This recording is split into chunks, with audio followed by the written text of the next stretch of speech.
2 months since a man was beaten unconscious for accidentally stepping on someone's shoe in the French Quarter. Police are still searching for the suspect. Victim's family says they're drowning in medical bills and the NOPD is leaving them in the dark about the investigation. Maddie Kurth reports.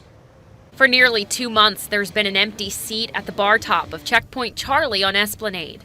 It just always happened when I saw him, I'm not really close to a lot of people, but it's nice to have a friend customer once in a while, In the early morning hours of September 24th, police say Scott Wagner turned the corner outside the bar near Frenchman and accidentally stepped on a man's shoe. What happened next changed his life forever. He was there for about 7 minutes before anybody intervened at all. 2 weeks after the attack, police released a photo saying this man came up to Wagner from behind and punched him, knocking him to the ground. He was caught on video repeatedly beating Wagner until he lost consciousness and was left for dead. Once his sisters got the news, they jumped in the car and made the 20-hour drive from Pennsylvania to be by his side.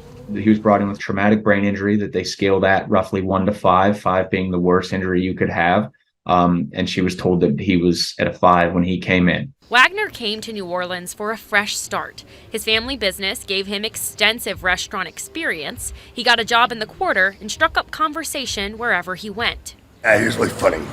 I got a good dirty joke, over the top. Now he struggles to speak. And I didn't want to remember him like that when I saw him, Almost 2 months since the attack, police have no new updates to share.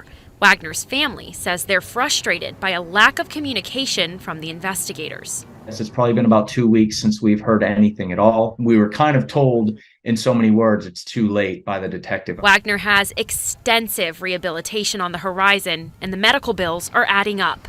Our understanding right now is that we won't get any financial support other than that of our friends and loved ones and those in the community who are rallying around the GoFundMe. Scott Wagner remains hospitalized, but he's showing signs of recovery and hope. He's out of the ICU and recognizes his family, but the road to recovery is long before him.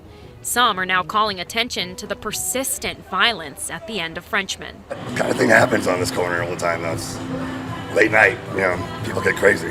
Not enough cops in the city. It's sort of that when someone passes away, you see the difference they made. Well, fortunate for us, he didn't pass away, but we still get to see sort of that legacy that he has left without losing him. Scott Wagner's family says he's pushing through physical therapy to get him talking and moving again.